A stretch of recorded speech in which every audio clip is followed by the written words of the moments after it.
Shirin Sultana free job preparation এই চ্যানেলে আপনাকে স্বাগতম।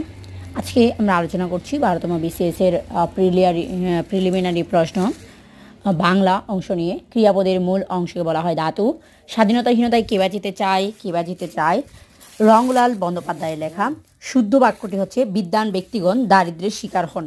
কোন শব্দে বিদেশি উপসর্গ ব্যবহৃত হয়েছে?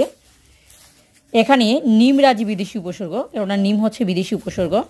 নিমরাজি শব্দে বিদেশি উপসর্গ ব্যবহৃত হয়েছে। পাষাণ শব্দটি মূর্ধন্য এবং মূর্ধন্য। বাংলা সাহিত্যের ইতিহাসে প্রাচীনতম মুসলমান কবি হচ্ছে শাহ মোহাম্মদ শৌকির।